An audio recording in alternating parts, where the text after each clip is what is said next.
Okay, thank you. So you can get the slides from this location here, topicmodels.org. I'll just briefly bring that up. I just dumped stuff here in a random order, but down here, and the slides are there. I haven't put up my slides for my other talk because that's hopefully going to turn into a grant proposal. So I'm going to keep it sort of just under wraps for now. Let's see if I can get this back.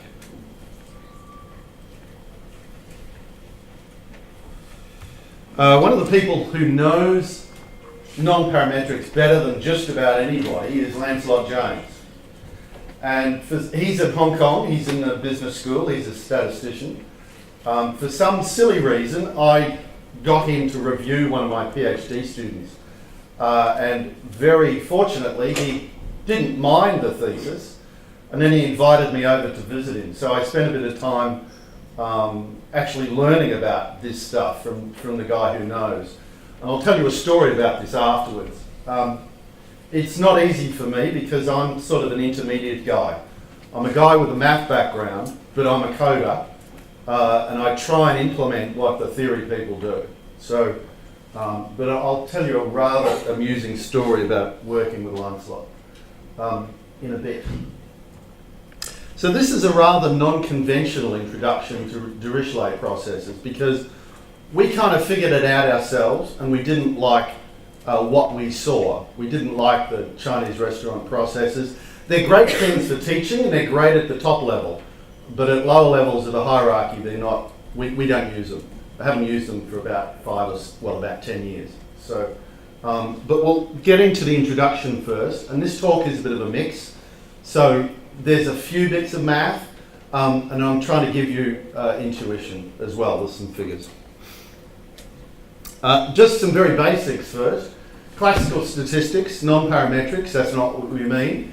In the early days, non-parametrics meant nearest neighbour, something like that. It's not Bayesian non-parametrics, however, it used to be, well, this notion of, I've got an infinite number of parameters. Well, you know, my computer doesn't have an infinite amount of memory, so I never have an infinite number of parameters. What it actually means is that you can expand your model to include more parameters as the data requires it. So that's really what non-parametrics is about. The infinite parameter idea is just a bit of theoretical fluff that doesn't mean anything. So here's some examples of what I mean. How many mosquito species are there in South Asia? Well, there's a finite number, 5, 10, something like that. Right? It's a finite number and fixed. This is not non-parametrics. This is non-parametrics. How many music genres are there? Well, every year, 5 more music genres appear. So it's constantly growing. So, and it's the same with a dictionary. If you look up how many words in a dictionary are there, well, it just keeps on growing. There's a rule that the natural language guys use.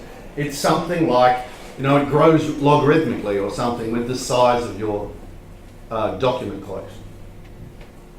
So this is the sort of situation we're trying to model. Things are constantly growing. That's what we mean by non-parametrics. The other sort of introductory stuff I will go over is we're dealing with probability vectors. Well, they could actually be parameter vectors. Well, we actually do a bit of that as well, but today I'll mostly focus on the probability vectors because that's what Dirichlet processes are. So there's all sorts of places where we want probability vectors. What's the part of speech of the word in context? Well, you've got a probability vector over a part of speech. Authors of a paper. If you want to predict the author of a paper, you've got a probability vector over the possible authors. So we need distributions over probability vectors. And we can also have distributions over parameters of some kind. And these are really what we do in non-parametrics. We make these vectors in principle infinite, but we only use how much we need for our data.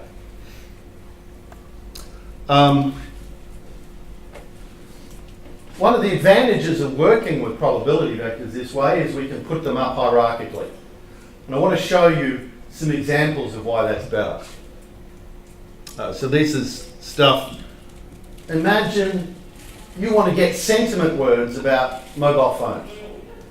Well, where would you start? Well, you can get general sentiment words. So here are general sentiment words. You can get a distribution over these guys. And then use that as a prior for your distribution over sentiment words about mobile phones. We know that mobile phones will have more specific words in there. Long-lasting battery, fast, maybe things like that. And it won't be the same as general sentiment words, but this is a good starting point. So this is an example of a prior you might use, a hierarchical prior. Here's another example which is a bit more abstract. What we do when we're building a topic model, and this is our group, we have a background topic. And the background topic tells us what are the background words in this domain. The words that are in some sense not topical, they're just typical. Every document has some of them, and they don't really tell you what the topic is. A good example of that is stop words, if you know about information retrieval. So stop words are typical background words. So we took news about obesity, and we built this set of, this is just a map of the background words. Using, and this now becomes a prior for all the topics we have. So, and the idea is, this is a prior and we call it a mean. So this is now going to be the mean of the topic word distributions. And now the topic is characterized how different it is to this. This is the mean, so all of them will have the same shape as this, but then they'll have maybe 20, 100, 200 words that are very different. And those words then describe the topic. Difference from this mean here.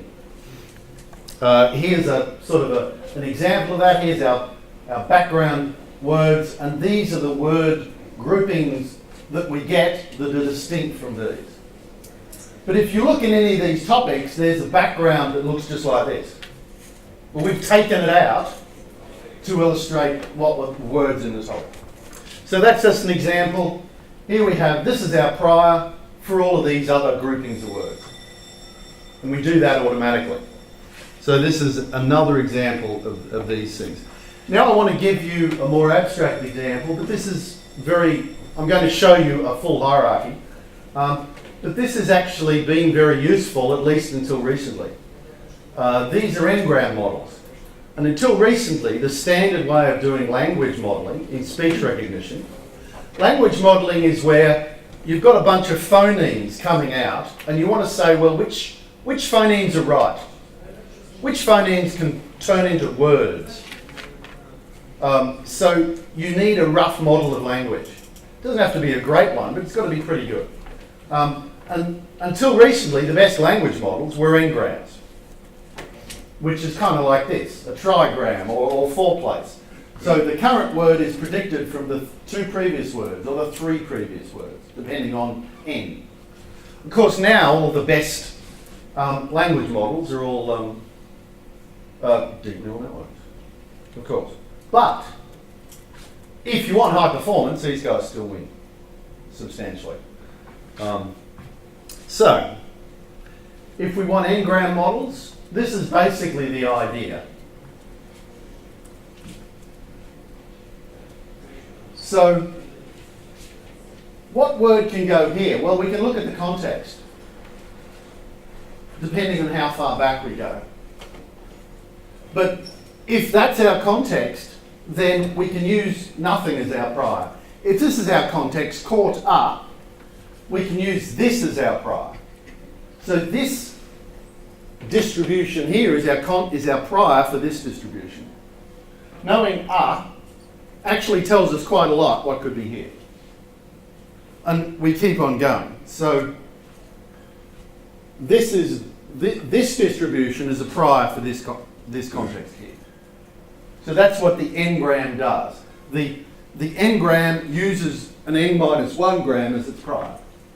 And you need to regularize Engram models because the more the larger is n, the less and less data you have. Yes, yeah, that's where all the work comes in. Yes, so but the way they do it, actually the standard way in literature is something called modified. God, I'm not an expert in this. Modified Nesson-Nay. You can look it up, it's in Wikipedia, I haven't written it down here. But actually the best published method uses Pitman-Yor's. Comes from our group at Monash. And this substantially beats the other methods. It just doesn't, well, it scales pretty well, but it's a different technique. So this is what we're doing. We're saying to predict what's here from 2 back, we use this as our prior. So this, whatever this distribution is, it's a mean for this one here. But the thing to keep in mind is this is not a marginal. So this is actually a prior and we don't know what it is. We can't just compute it from these guys down at the leaves because it's not a marginal. It's an abstract thing that we're putting into the ether. So here's the model. The 3 grams have the 2 gram as their prior. But these things are never observed and they're not computed from the statistics of the data. These are the things we observe and these are hierarchical priors and we have to infer them. So that's the model of Engrams, the hierarchical model of Engrams. And this actually works incredibly well. And using various tricks, you can develop you can go way back as far as you like, but I was coding up 15 grams. So I'd use 15 grams all the way back, smoothing with gigabytes of data, and it's all going okay, working very well. Okay, so that's an example of a hierarchical prior, more so than the others. Just an aside, I do mention, I find Wikipedia is a good resource, sometimes. So when it's a good resource, I've marked it so. It's not always a good resource, especially in non-parametrics. So this is all the stuff I do, right? I'm doing all this Bayesian stuff, collapsed samplers, all sorts of stuff. Doesn't matter for this particular talk. But the coverage in Wikipedia of non-parametrics is very patchy. So I won't be referring to that much. Now, here's a sort of a pet project of mine, you might say. I'm not bad, I was just drawn that way. I'm not complex, I was just written that way. Now this is how I find a lot of the literature. Now I have to be careful because, you know, Lancelot James is a guy who I've learned all this from. So what I'm not doing here is criticising the mathematicians, the statistical mathematicians who do all this stuff, right?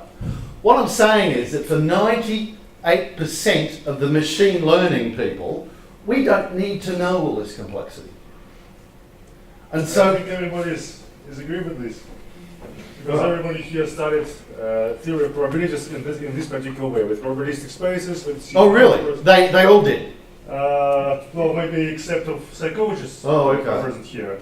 All others did. Yeah, okay. So I'm struggling for already 2 years in order trying to change the style of teaching theory of probabilities. So what I'll give you is another version of this. In fact, one thing I worked out was one of Lancelot's main papers. I figured out you could prove most of the results with just about 20 lines of second year undergraduate Poisson details. He wasn't too happy with that, I might add. But the thing is, it doesn't prove it rigorously like this, but it proves it in an engineering sense.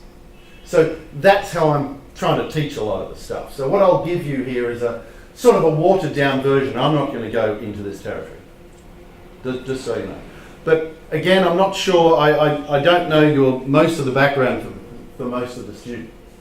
And certainly 98% of computer science students in Australia would not know proper probability theory, which to me is the biggest problem I have with PhD students. I cannot take PhD students from my own department. Well, I take some of them, but they do application stuff. So I have to look for PhD students outside who actually have good probability. Yeah, but I don't need this level. So, yes, so I'm not criticising what they're doing, I'm just saying we don't all need it. So these, I think, are key points for what I'll be covering. Approximate Bayesian inference can be made practical. Some people, you hear people talk about regularization. To me, that's an approximate Bayesian method. You know, I don't think you need to, you know, optimization and regularization, they're some of the great techniques we have. To me, they're some of the best methods we use. But to me, it's approximate Bayesian.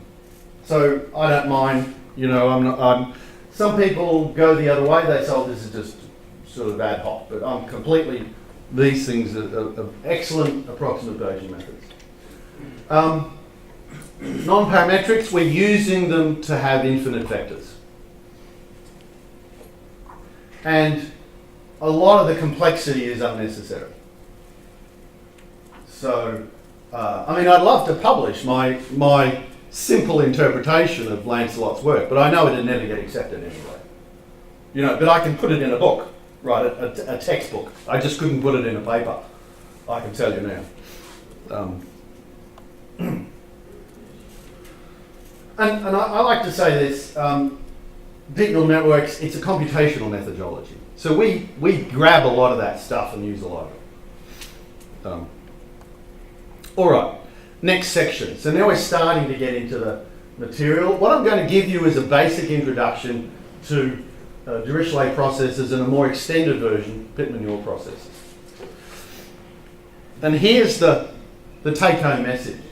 This is a Dirichlet process. Forget everything else you've seen, this is what it is.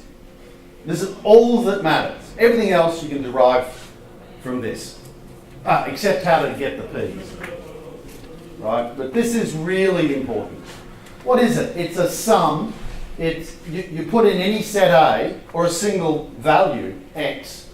You put it in here, and if theta k is contained in A, or theta k is equal to A, you get a 1 there, otherwise a 0.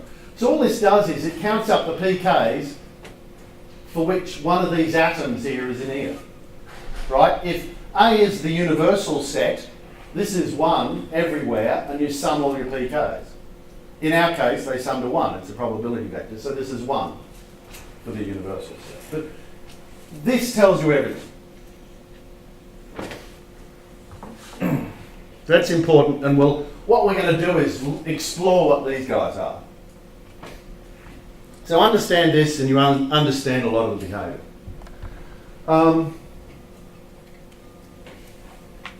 So actually the Dirichlet process entry on Wikipedia isn't great, I would say. It's missing a lot of the interpretations. This is how everybody got started in it. And this is one of the classic papers. I tell my students, under no circumstance read this paper. It's not going to help you do anything. That's right, we're being videotaped. So the idea is that the methods they're using, we don't use anymore. And I'll try and explain to you what they're missing. And all of this I get from Lancelot James, I should point out. So I guess this is obvious to everyone, an additive function, a measure. Right? I just think of a measure as an integral. But a measure actually generalises both a probability density function and a probability distribution, right? So it's a cool thing. Anyway, but that's the best example, integrable, and I presume everyone knows these things here. There's more sort of formal theory on it, and I did lots of the integration theory, you know, there's a couple of different integrable stuffs. What happened was, at end of second year, I dropped out of statistics. Why? Because I realised most of it was just a trivial application of what we did in math. So, you know, for instance, a characteristic function for a distribution is just a Fourier transform. So, you know, I learned Fourier transforms, so why should I bother learning these things? So I didn't bother continuing with statistics. But what you realise is at grad school, statistics is fascinating stuff. So it gets interesting afterwards. But at undergraduate, it's pretty boring. That's how I found it. All right, so what is a Dirichlet process? Well, it's a function, it's a distribution that takes a measure and returns a measure. And there's two ways of representing it. It can take a general measure, and this measure is going to be, or we can represent the measure as a distribution and its total, called the concentration. If we normalise this measure, we get the base distribution, which is the mean. Oh, I'm not supposed to move over there, am I? Yes, there we go. This means that this is a distribution over distributions. Yes, over distributions. that's right. So, in a while, we'll see some of the implications of this. For statisticians, concentration is an inverse variance. So that's what why the term is used. It's an inverse variance. And we can put in either, I parameterize it either way, I just switch whatever I need. But the idea is that this mean the distribution that is your input. It's the mean of your samples. But it's actually very different, which we'll see. Now, the way the standard formal definition that you're given, and it was given to you in the early papers, basically says that the Dirichlet process is a natural extension of a Dirichlet distribution to arbitrary measures. That's what it says. We're just going to take a Dirichlet distribution and get it working on any measure. That's what they're doing. And it's all in the Wikipedia. There's more on this. We'll see how this works afterwards. So this is an example. If the Gaussian is our mean, our input distribution, the bottom there are our samples. What's going to happen is if we sum up all the greens, we've got to get 1, right? And now this is hardly a mean, right? This distribution here hardly looks like this guy up here. But if we get enough points, and we're just dense with lines, it'll sort of get there roughly. But it's always going to be discrete, and that's the difference. But if we apply it, if the input distribution is a discrete distribution, we just get back another discrete distribution. So in this case, a Dirichlet process is just a Dirichlet distribution. When we're using Dirichlet processes hierarchically, this is what we're doing. It's taking a Dirichlet distribution and giving us back, it's just acting like a Dirichlet distribution. Oh, the other thing to notice here is the concentration. Concentration is high, the variance is low, and your result is almost the same as your original mean. Concentration is low, variance is high, the result is quite different. So we use this typically in a mixture model. We start with our base distribution, tells us where we want our points. This generates a bunch of points for us. And any one point is then the entry that we use. It's the mean for something else, a Gaussian or something. So that's how it's used. Now, the Pitman-Yor process is just a bit more. We add another parameter, d, called the discount. If the discount is 0, we've got a Dirichlet process. Originally, that S shouldn't be there. It was called a 2-parameter Poisson Dirichlet process. There's also a 1-parameter Poisson Dirichlet process. I have no idea what that is. But at some stage, and I think it might have been, at some stage it became the Pitman-Yor process. So these terms are interchangeable. And I'm going to define this properly later. So here's just some of the behaviour, right? So if our whole domain is cal x, we sum up all the p's, we get 1. Because this is a probability distribution. But it is discrete. And the other term people use for one of these things, one of these objects like this, independent of what the p's are, as long as they sum to 1, it's called a species sampling model. And you can look up the literature, it's kind of interesting.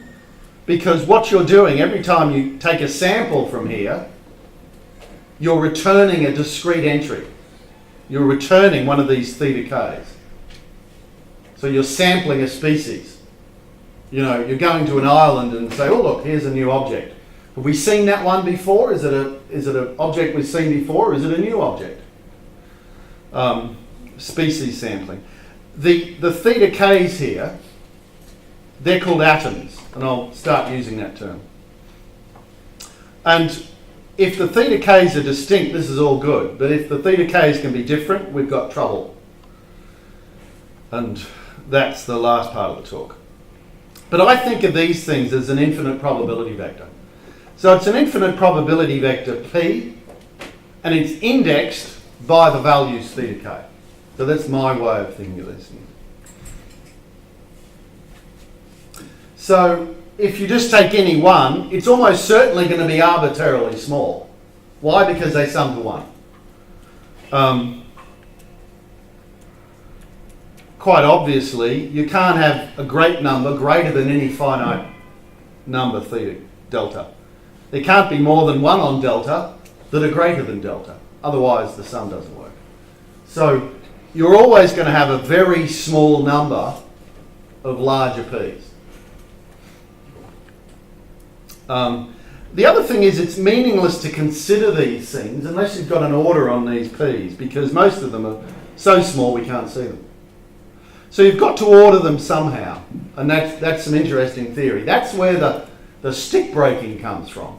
And there's a much more elegant theory above stick breaking that I won't cover here, but I mentioned the literature. Stick breaking is just what happens with a Dirichlet process. But any other stochastic process, you can do the same thing as you do with stick breaking. You've just got much more complex formulas. So this is what p's look like. And this is a log plot, right? So this one is, the one on the right, that's actual just p's ranked. So they shrink very rapidly. This is a Dirichlet process because what is the rank? The rank. So if I order the p's, it's their rank in the order. So what's going on here is the first 100 p's are here. And by that stage, most of them are already very small. I mean, this is 10 to the minus 100. Right? So what's going on is in the Dirichlet process, with these different alphas, things drop dramatically. So this yellowish one here, that's alpha is at 100. After about, what's at 1 million, it probably disappears. For the purple one, the p's are effectively disappearing after about 10. So depending on your concentration, you can make those probabilities disappear very quickly in the rank. But if you've looked up any language theory, the big thing here is that you can differentiate these enormously by the alphas, the concentration. So one of my pet peeves is that in a typical paper in the community where they use Dirichlet processes, they don't sample their concentration. We always sample our concentration, and we always get a massive improvement in our results. So I can point to a bunch of famous people whose papers I know the results are no good because they just set them to a random value. Of course, that's when it's used in a competitive context. So, not always.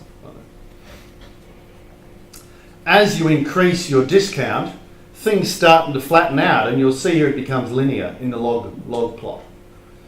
If you've looked up language theory, this is how words appear in any typical language. The frequency of the words is Zipfium. But this is already for Pitman-Yor, not for Dirichlet. Yes, so now we've moved on to Pitman-Yor. And whereas for the Dirichlet process, it just drops. And I'll show you the general formulas in a bit, but for the Pitman-Yor, it's linear quite quickly. So there's an initial funny curve, but then it goes linear, which is what we expect for words in a language. You can look up Zipfium and you'll get these plots just like this. Almost, actually. There's a bit of a bend halfway down, but it's quite Zipfium. But as you increase the discount, it gets harder and harder to figure out what your concentration is as well. So here's roughly how the series look. A Dirichlet process is kind of like this. It's a geometric series. And a Dirichlet process is kind of like this. This is called a Dirichlet series, if you haven't heard of it. So this one is e to the k, and this one is k to the factor. And what does this symbol mean between the pk? Oh, approximately. Yeah, because obviously it's not exact. I mean, it's not exactly these things. I was trying to make it approximate, an approximate proportional. And up to multiplicative constant. Oh, worse than that. I mean, you look at these things. It's not. Oh well, up to some multiplicative constant, probably. I've never seen proper theory on this, right? So I mean, we derive this. It's easy to derive these things, but not formally. So, and there's probably some mathematician somewhere who's done it. If I asked Lancelot, he could probably tell me. Right. So, but you can easily derive these things as approximate formulas. Another important property of using these guys, if we want to use them in inside modelling. So inside modelling, this is typically what we might have. And the evidence is also called the marginal likelihood. That's the term they use in the Wikipedia. This term is often used in the machine learning community. God,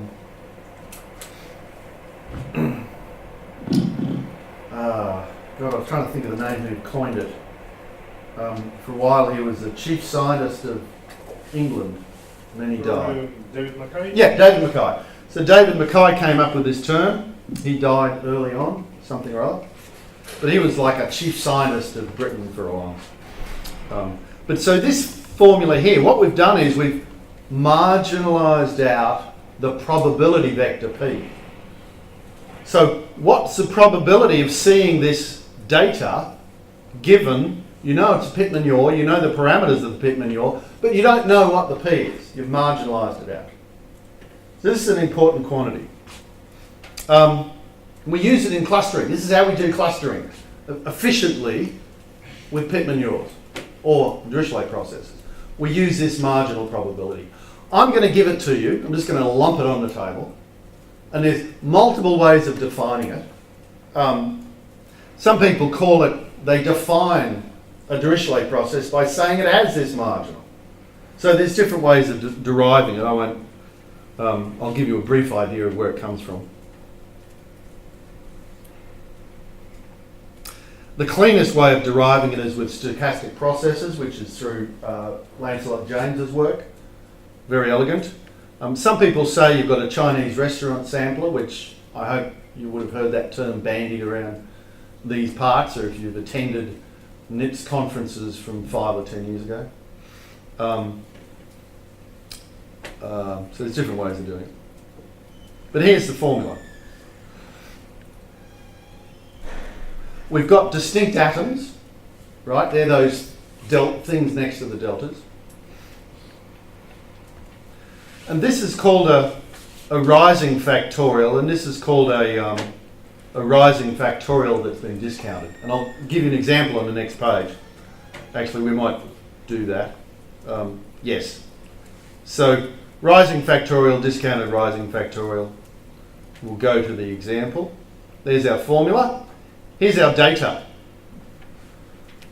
So we've got n data points, n is equal to 5. We've got 3 distinct atoms, A, B and C. There they are, K. K is the number of atoms. And here are our counts. How many times does each atom occur? And these are the, in a sense, the sufficient statistics for this Pitman-Yor process. And here's how that formula works out. We've got the rising factorial, the 2 rising factorials. Then we've got these terms here, which they're also a rising factorial done in a different way. And then we've got the probability of seeing our atoms. We can break it out this way. This is actually, if you expand the terms, the rising factorial, ooh, there's a D missing there. Gosh. A rising factorial A discounted by D. A plus D, A plus 2D. On the bottom, A, alpha, alpha plus 1, alpha plus 2, alpha plus 3, alpha plus 4, up to 5 minus 1. And then we've got these guys here. Because 1 minus 1 is 0, this part disappears. And all we get is 1 minus D rising factorial 2. So it's 1 minus D, 2 minus D. So that's how this formula works. And this is how we think of it if we're thinking of a Chinese restaurant process, which I won't actually cover, but this is the formulation. First, we generate our A. But to do that, we actually have to sample A from our base distribution. And we're starting at 0, so the priors for everything is alpha, and so that's the first part. Then we generate our B, but we've already seen one object. So this is like a Laplace estimate. So on the top, this D is because we've already got one object, and this 1 is because we've got one data point.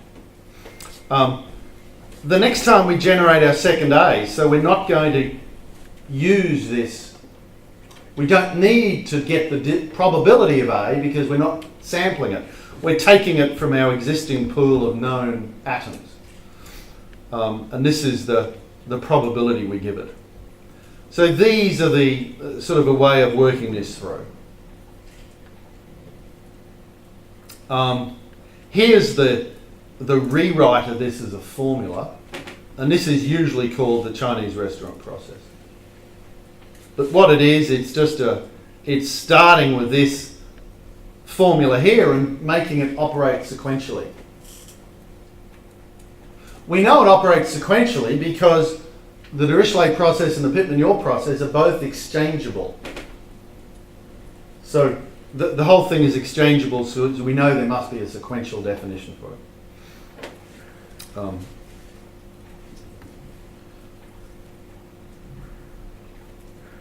All the stochastic processes you hear in the literature, beta process, generalized gamma process, there's many others.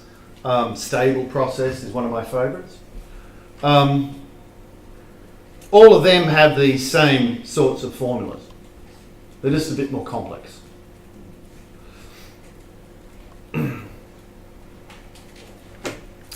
Now, here's where things get tricky. So remember, this is our object. This is our distribution. Now, if our domain, so if we're working in the domain of real, Gaussians, every point we draw is different. But if our domain is discrete, eventually we're going to get repeats because we're drawing from a countable space. Eventually we're going to get repeats. And so when we get repeats, it kind of screws everything up. And that's where people started working with the hierarchical Chinese restaurant process. So now there's a reason yes. So one more bit of statistics I want to cover.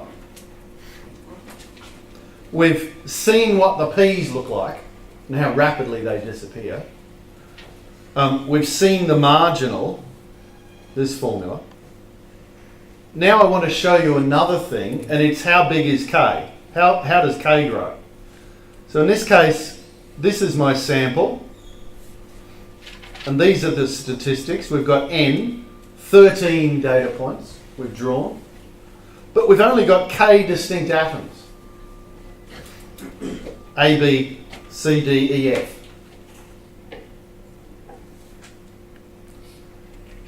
And there are the counts for them. Now, the whole point of this is how we do clustering with one of these guys. How many clusters do you have? How many different clusters? So, if we're using these to model words, we've got 5 gigabytes of text. How many different words are there? That's the same question. We've got a year's worth of music. How many different genres are there? So how many different types are there? How many different clusters? And the thing about the Dirichlet process and the Pitman-Yor process is that number of clusters keeps on growing. So here are the plots. If you take 1,000 samples, n is equal to 1,000. This is how it looks with the Dirichlet process. These look kind of Gaussian, don't they? Obviously, that's sort of a large law of large numbers going on there somewhere. But this is for particular data, right? No, this is drawn according. This is the true curves drawn according to a Dirichlet process or a Pitman-Yor process. And you can get formulas. What's the distribution over k given n and everything else? Right. We went the hard way. You know, we figured out the formulas ourselves. But it turns out there's random papers on this by random mathematicians. One thing I realised after about 2 or 3 years on this is every formula I could ever dream of was going to be equation 217 on page 560 of some book by Pitman. Right? So Jim Pitman is a theoretical statistician, actually from Canberra where I started this stuff, but he's at Berkeley. And he writes, he created this field effectively, sort of 20 years ago. And all the formulas we ever came up with are buried somewhere, and here's one of these things. But this is how the distributions look. As your concentration gets higher, the number of types, the number of clusters is almost as big as the number of data points. Virtually every data point is its own cluster, unique cluster. So you can set these parameters any way you like, and you can get arbitrary number of clusters. So if someone tells you you can use Dirichlet processes to pick the right number of samples, sort of, not quite.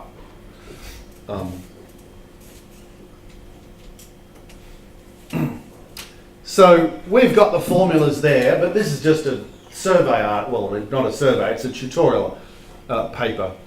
If you want the originals, good luck. If you can find it, good luck. That's what I would say. It was easier for us to derive them than to find. You know, I could have asked Lancelot, but I did this before I met Lancelot. So it's approximately Gaussian, and it's obviously that's how things work. So this is what we've done so far. I've tried to give you an understanding of what these distributions, how they behave. The number of clusters grows. Oh, did I give that formula? I didn't actually. Yeah, I should have. For the Dirichlet process, the number of clusters grows logarithmically in n. For the other guys, it grows n to the power alpha, n to the power d. So if d is small, it's very small. But as d gets bigger, as d approaches 1, it's almost as big as n. So that's how the means of these things grow. It's pretty dramatic. Now, we use them because we want these infinite probability vectors. But the next section, well, in a little while, I'll be showing you how we use them. because we rarely use them to do this sort of stuff. We actually use them for hierarchical reasoning. And I'll derive that in a completely different way. I will say there's a number of misunderstandings. When this paper came out, I just thought it was hilarious. Oh God, we're taped, aren't we? I try not to, I shouldn't criticise my peers. I certainly would not criticise certain grades, but this is a glaring example. A Dirichlet process is a prior. It's a prior where your number of clusters grows infinitely. It grows logarithmically with your amount of data. So this guy went and said, well, if my number of clusters is 2, the Dirichlet process isn't working. Well, of course it's not working. It's not in the prior. So it's kind of a stupid statement to me. I mean, the mathematics is elegant, and that's, this is a beautiful bit of work, but for me, it's completely pointless. If I'm using a Dirichlet process, I expect to have an infinite number of clusters. That's the prior. So, that's how you do it. We're still at odds what to think of variational stick breaking methods as well. I know there are points where you like to use them, but whenever I've tested my software against the variational stick breaking, hierarchical, whatever it is, we beat them always. Faster, more effective, everything beats them in every way. So for some, certainly hierarchical things, it's not working very well. But people don't do this much anymore. They seem to have moved on to gamma processes, which are really cool. And I will tell you a little bit about gamma processes, pretty much now. In a bit.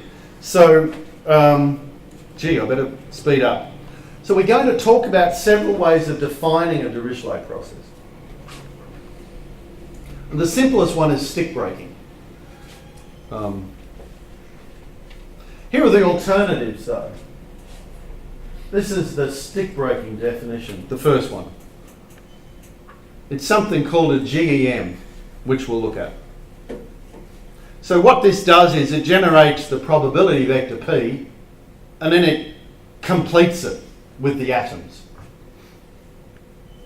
Here's another way of doing it. This is a bit indirect, but what you're going to say is, here's a Chinese restaurant process. You can define it. If that Chinese restaurant process exists, and it's exchangeable, there must be a process underneath that generates the data. That underlying process that exists by this amazing theorem here. Sorry, and is H is a parameter? Yeah, so H is our base distribution. So we usually take Gauss. Oh, well, you can use anything. Oh. Yeah, as long as it's a distribution. Yeah. But that's part of this. Let me just show. This is actually an important point.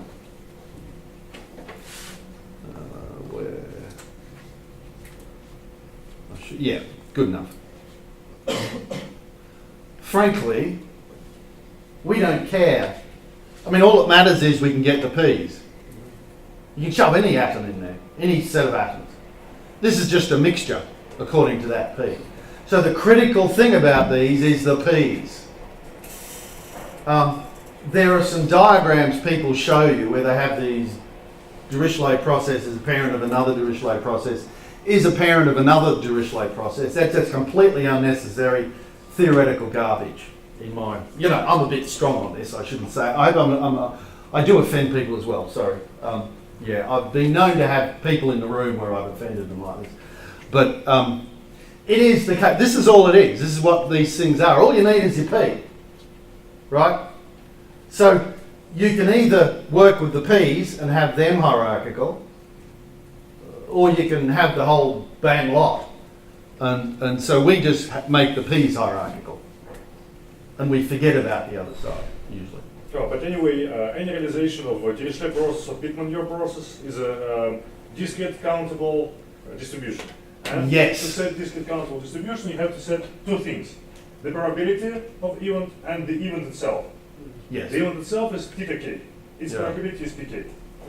And theta k is taken from this base distribution, which is in some sense the mean of the Dirichlet process. Very good, thank you. Yep. So, all right, where were we?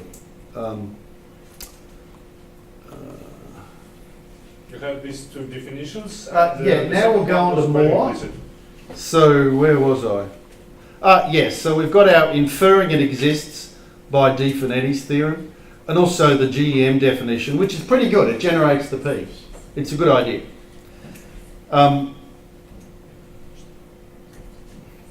Now, for the Dirichlet processes, and this is a definition that appears, normally you're given, and it appears on the Wikipedia page, it's where you say it's the natural extension of a Dirichlet distribution onto arbitrary measures. And I'll give how we do that for the Pitman-Yor process on the next slide. And that's got an interesting story behind it. The other way, and this is the way, this is the best way. To me, this is the only way. This is the way how you derive everything. You get all the formulas. This is the way to do it. You generate W according to a gamma process and then you normalize it. That's the best way. All right? And a gamma process is a generalization of a gamma distribution. And a normalized gamma set of random gamma variables is a Dirichlet distribution. It all works. But this is the best way to define it. We won't be doing much of this, but I'll get to it. Now here's the interesting part. Look at this second one. How do we define a... it's this one here actually. We're going to extend this and get it to work for a Pitman-Yor. What do? It's a bit harder. We sample a rate according to a gamma with these particular values. Then we generate an infinite vector W using something called a generalized gamma process, which is actually related to a stable distribution, if you've done those things, with these parameters, including this rate we've just sampled. And then we normalize those W's. So previously we generated our W's by a gamma process and normalized them. Now we're going to generate by a generalized gamma process. However, beforehand we have to sample our rate for that. So this is the formula. Now here's the interesting story. For about 2 years, Lancelot had been telling me, oh, there's this amazing result, you need to understand Wray. And I was always putting it off because, you know, I had too much teaching to do. I was running a Master of Data Science, director, and too much work, and I didn't get much time for research. Eventually, I decided, oh, I'm sick of this. He tells me it's really important, I'm going to learn it. So in my holidays, I spent a week. He gave me I knew the lemma, and I spent about a week because I had to, each point in the lemma, I had to, oh my God, what is this? Another definition. I don't know. So I had to go and study these things. And in this process, that's when I learned, a lot of my non-parametrics in this holiday I took off. Eventually, after a week of work, I was able to read this 6-line lemma and make sense of it. At that point, I discovered that I had in fact proven this result 5 years earlier. So I'd proven this result that took me a week to read because of because I'm not actually I'm not in his community, so there's a whole lot of stuff, subordinators, all sorts of terms I didn't really understand. Well, at the end of it, I understood them.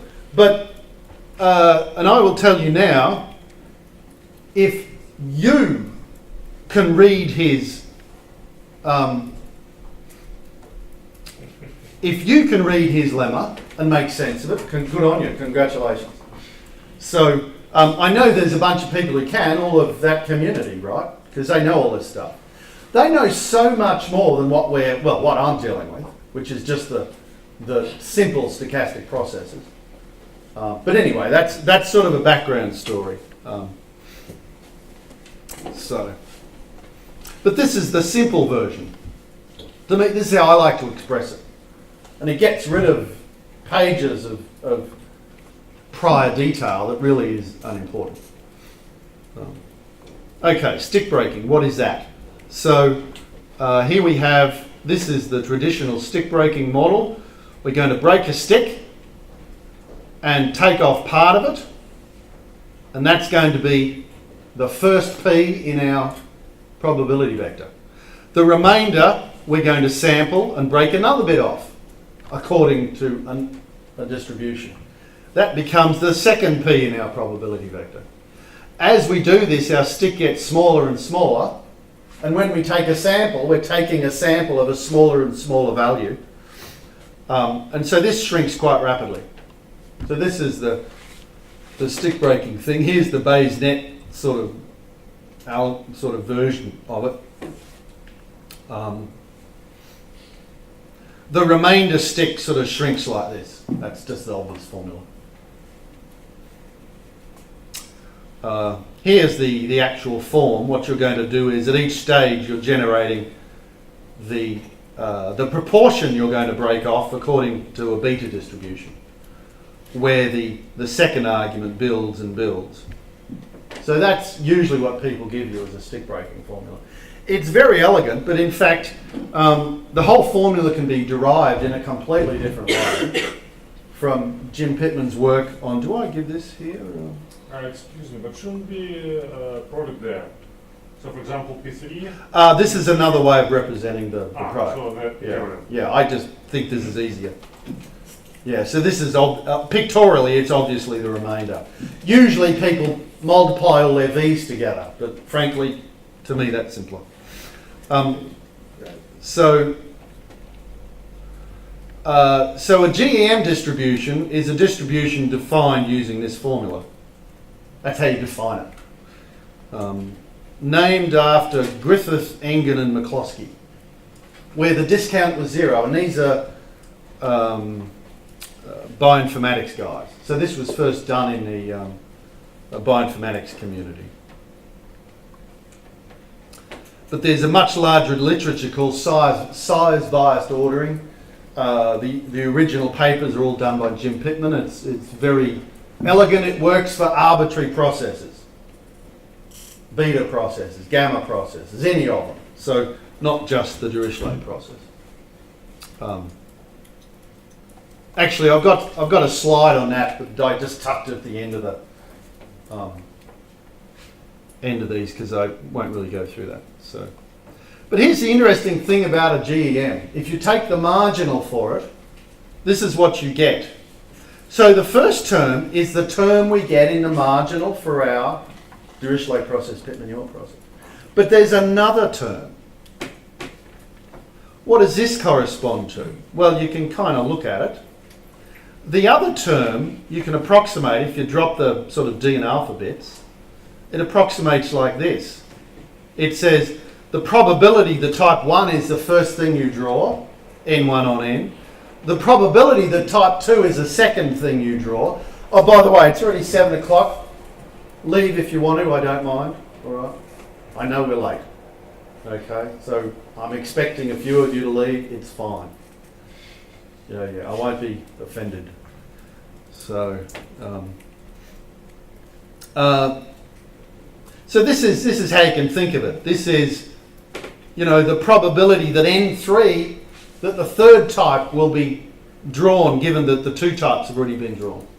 So this formula here is it's telling you what order your types are in. It's a penalty, but based on the ordering.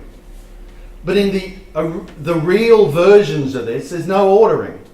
P is unordered. So in the stick breaking version, you've got a penalty for ordering.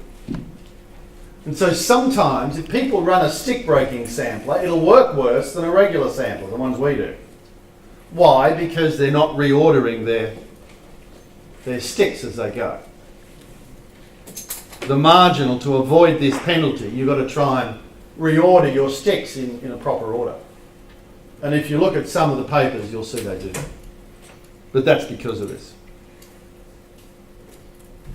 All right, this is the history of stick breaking. The term stick breaking, I think, Lancelot James seems to be in everything. He did this, and this is what most people in the general machine learning community know him for. But what he's actually done is all of later stochastic process results, including a very elegant paper on Indian buffet processes. Stochastic processes. I'm going to do this because this explains how we do hierarchical modelling. I'm not sure where you guys are on some of this stuff. Some of this may seem a bit simple. I'm trying to start from the beginning. But we're going to look at Poisson point processes. So, Poisson point processes, they're just handy things. And typically it's to generate events in a space. So, events in a space. There they are. Where does the earthquake appear? Well, there's an event there. And you can mark a point, so that's something we'll also do. Like the atom we add. The atoms are in a sense marking. So a Poisson process has a process part, which is a rate. It's the rate at which events appear. And then it's got a mark part where you just add some other things onto it using a probability distribution. But this part is actually the location of the events. That's the Poisson process. And here's the mathematical picture. You're generating a bunch of points in a space, and the statistic of interest is in any region B, how many points are in that space? And the characteristic of a Poisson process is how many points are in that space? Well, it's Poisson, with parameter set by the measure of the space. So this NB it's called a counting measure. It counts the number of objects in the space, in the area, region. So we do know that a Poisson is additive. If you add two Poisson variables, you add their rates, and the sum of the two variables is the same has the same distribution. Excuse me, do I understand right that this definition of Poisson process requires the establishment of some base measure as well? Yes, yes. So I'm kind of skipping that over, but I'll do that in a bit. But this is a regular Poisson, not a Poisson process. So if we draw x1 according to this rate, x2 according to that rate, their sum has this distribution, the sum of the rates. This is, in fact, comes from infinite divisibility, which is a very important property. All processes have infinite divisibility. The total distributions have infinite divisibility. That's what subordinators are about. Does anyone here know subordinators? Sorry, am I? That's probably good, yeah. If we had some people here who knew subordinators, you're way above me. All right, so, yeah. But subordinators are the way all of this works underneath. Yeah. It's a weird and mysterious term, it's quite simple. Yeah, but don't worry, you don't need to know. But here's how that works. You can add these two Poisson distributions here, you add them up, and then you normalise, and you get this one here. You can double. So double this distribution, you get this one. Double this distribution, you get this one. So you can see how this additivity works. Just keep on doubling. You can double other distributions, like a gamma distribution. And you can have a gamma process. A gamma process exists because of this additivity property. Because the gamma distribution is additive, we know a gamma process exists. So here we see the same additive business for the gamma distribution. So here is the actual definition. We've got a measure on our space, and for any subset X, the number of points in that subset are distributed as a Poisson on the measure. That's the usual definition of a Poisson. I better get going. So if we've got a uniform rate of 100 in a unit square, we expect to have on average 100 points, plus or minus 10. also means the total rate is the total integral over the area. If our points are drawn non-uniformly, now it becomes a bit more interesting, but still our total is the same. We can integrate the total, integrate the rate, we get 217. So on average, we're going to get 217 points plus or minus 14. But the interesting thing is, how are these individual points generated? Well, according to this distribution here. You take the rate and you normalise it. And it's this single trick that lets you turn most of complex Poisson process theory into simple second year undergraduate statistics. So, but if we give it a discrete distribution, here our rate is continuous. If we give it a discrete distribution, all that happens now is we've just got a Poisson distribution at those discrete points.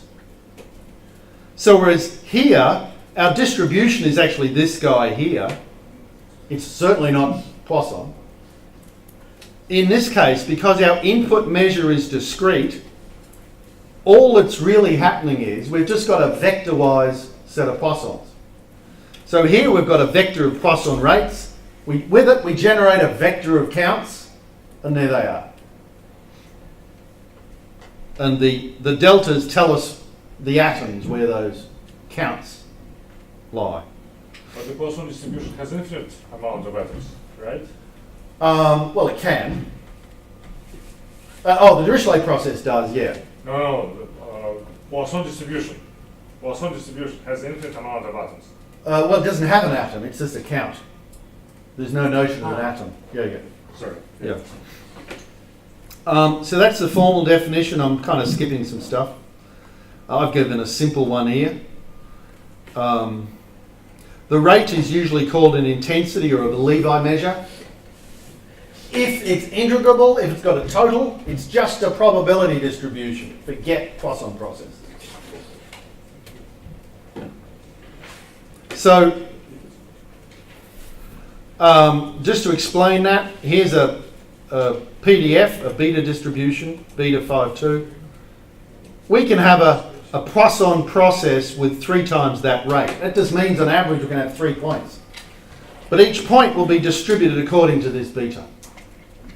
Right? But you can have an infinite number of points. I'm just trying to speed up. Patchy. Sorry. So in this case, I've actually used this distribution. That's my rate. It doesn't integrate. Why? Because there's a 1 on x there. This does not integrate from 0 to 1.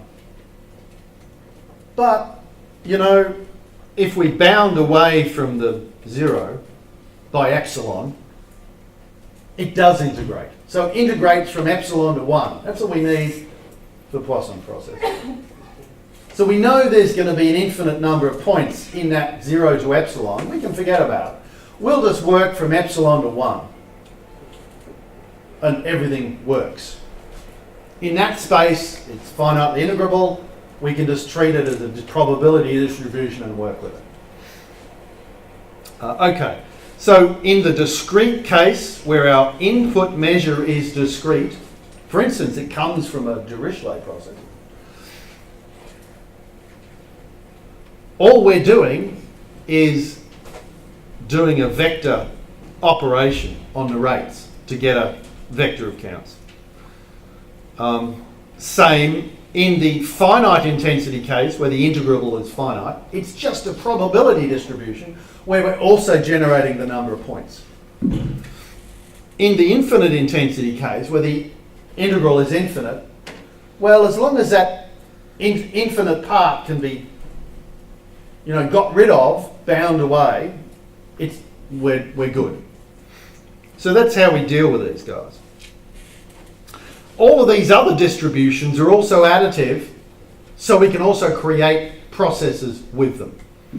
And that's what all of Lancelot theory is about. So the gamma process, quickly. The gamma process, the finite, so it's going to generate the same sum, right? And the total in that region is going to be a gamma distribution instead of a Poisson distribution.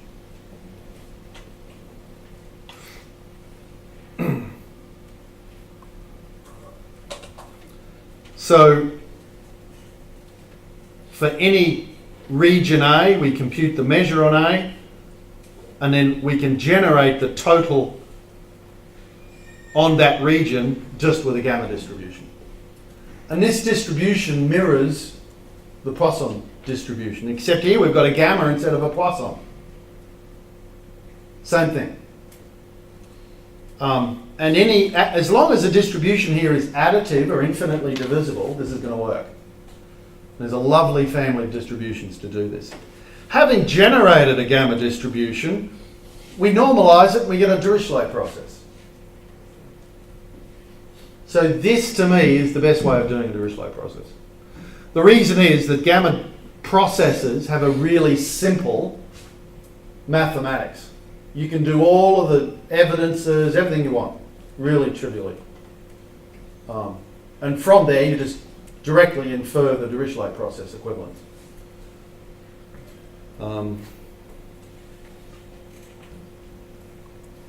So what the gamma process does, if it's hierarchical, is it's just acting like a vector.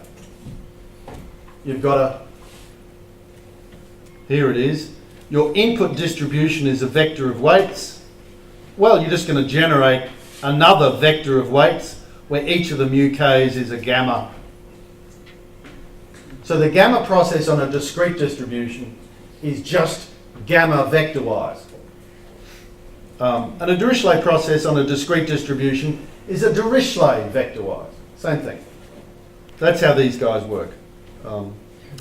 Now, the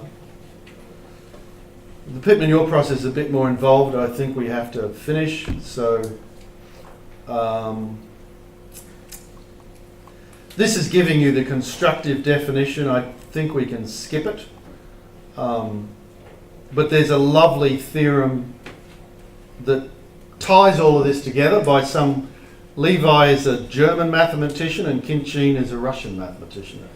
And I presume they both did this independently. I don't know the history. But this is an absolutely incredible result, and it tells you how to wrap all of this up. But it wraps up the measures to the additive distributions, and I'll skip this. This is the history of these. Actually, if you want to know this Dirichlet, this is the paper I highly recommend, Models Beyond the Dirichlet Process. It's a bit heavy reading because they work on a lot of stuff that you may have to dig into, but this is the best survey paper currently of all of this material. So that's it. I've showed you what a gamma process is. It's based on a gamma distribution. Just to wrap up quickly, I'll show you how we do things hierarchically. Right? And at this stage, I'm going to toss out all processes. I'm just going to use Dirichlet distributions, and it's all easy. So here's our context. We've got a parent, variable alpha. We're going to generate lambda by a gamma, and then we're going to get some data. And I want to find out how that data is going to influence my parent.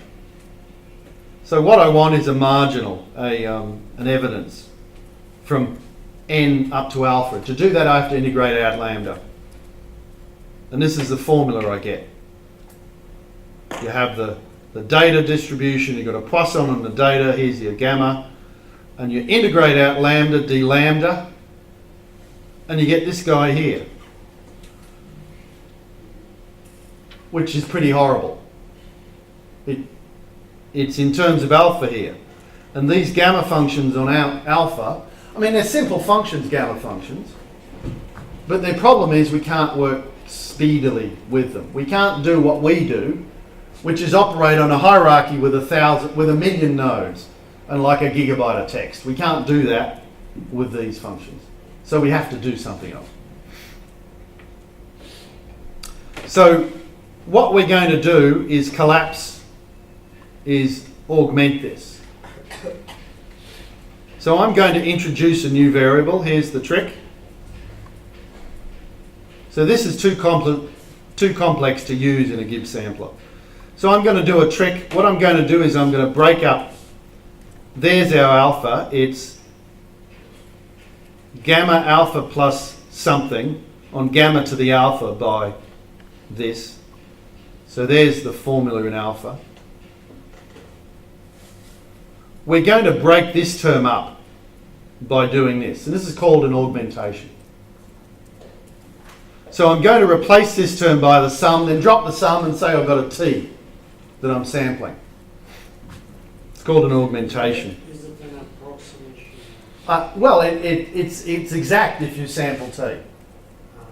Right? So we're sampling t.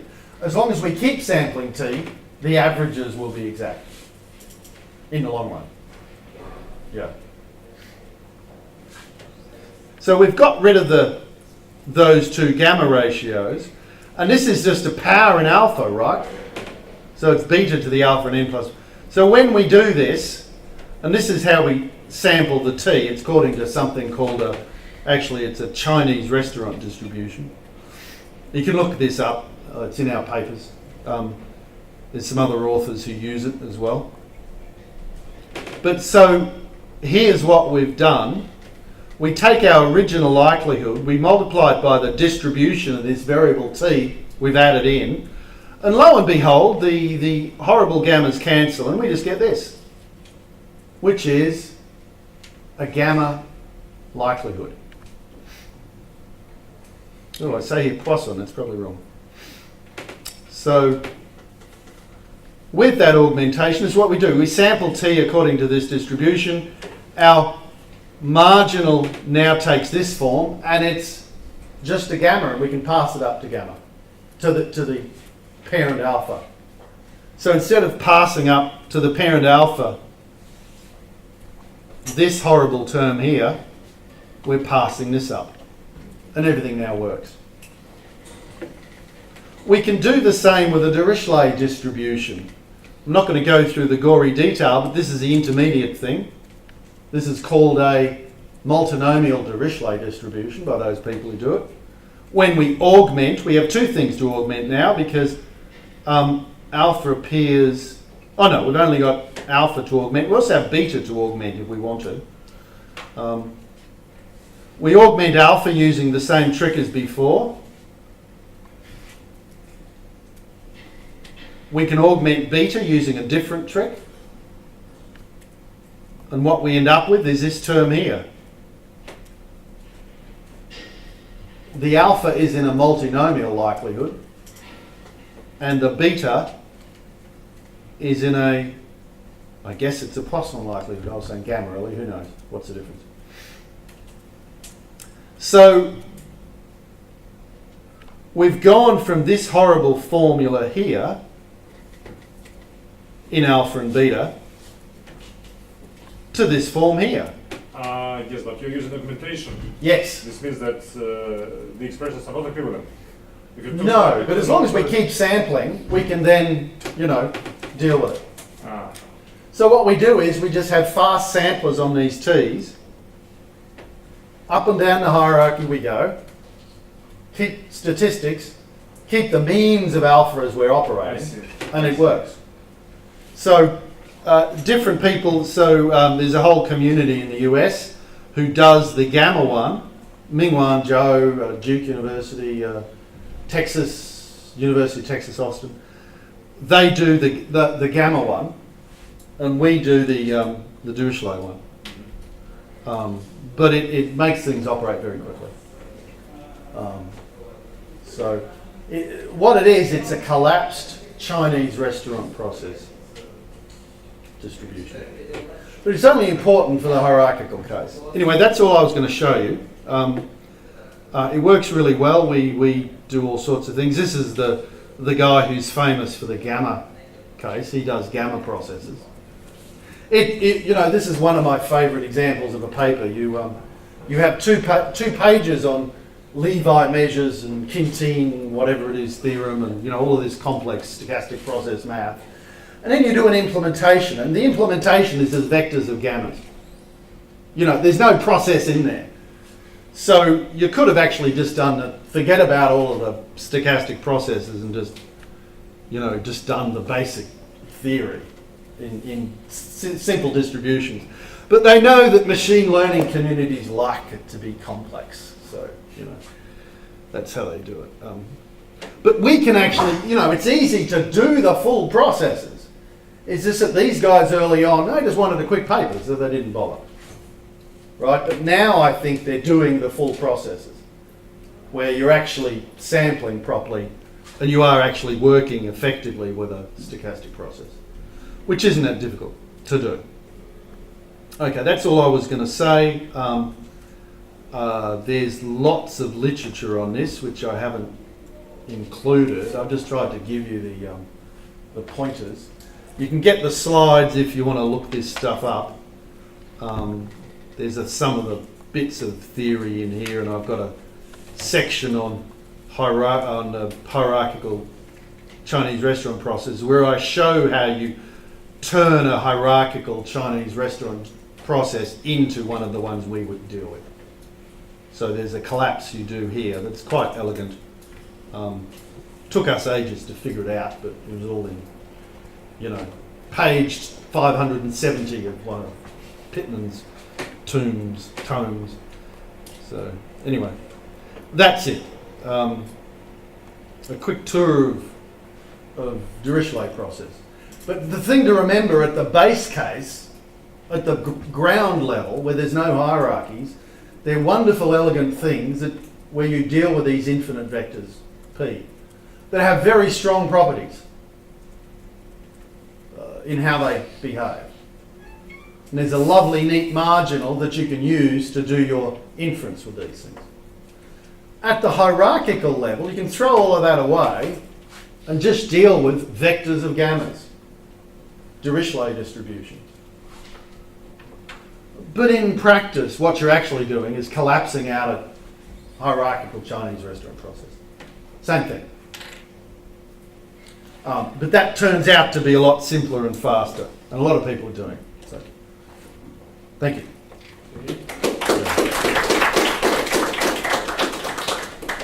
Thank you for staying on, by the way, those of you who are brave enough to. Yes, that's true. So any questions? Do you have implementations of your method? So your group is working on this topic? We've been doing these implementations for about 10 years. So we've got non-parametric, we've got a non-parametric topic model that estimates the bottom with a Zipfian thing and estimates the top with a hierarchical thing. They always work better than all the other published ones you can see. Well, I don't get to travel much because I'm kind of stuck in Melbourne and I've got kids. So I don't usually travel a lot. But we got a bunch of papers on this, and usually when we do stuff, we beat everyone who does similar things. The only guys who we have trouble with are Ming-Wan Zhou and his group, who do the same thing, right? But they're doing it in gamma processes. So we can't beat their work. With their work, we have to add it on other things to improve it. So, yeah. Extensive implementations. So there's about 3 PhD theses out of this. So, yes? And in the first one, the first slide, you've talked about Bayesian engrams. Yes. What is the gain in the perplexity of this model compared to standard Nesser-Ney, for example? So modified Nesser-Ney is the good one. We just had a guy called Ehsan something, he's Iranian, who's just finished his PhD on that. He got like about 5 points. It might go 95 to 90 or something. But what he does is he initializes it with a modified Nesser-Ney, and then he runs a local Pitman-Yor sampler on it to make it efficient. So, but in doing that, he substantially beats but he only does it.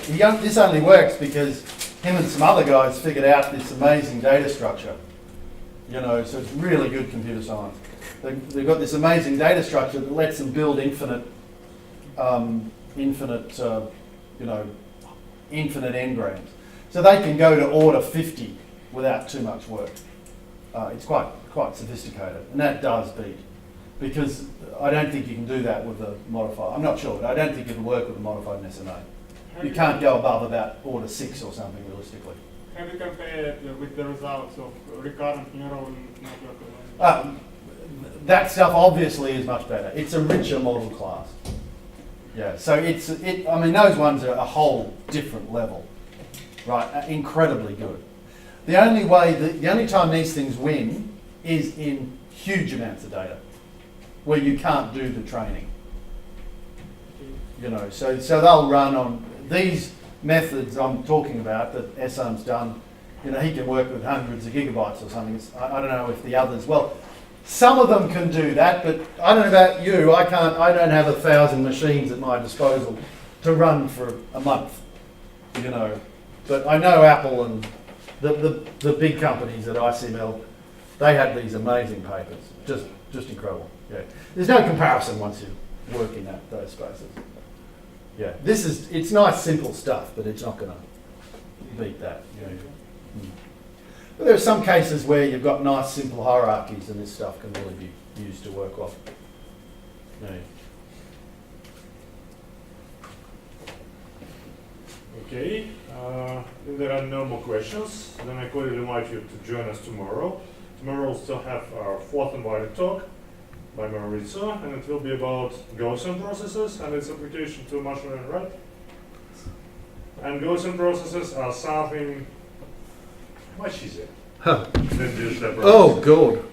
No, that's true. So now you've got prepared for Gaussian processes. And after that, there'll be several smaller talks by some of Russian guys. So see you tomorrow.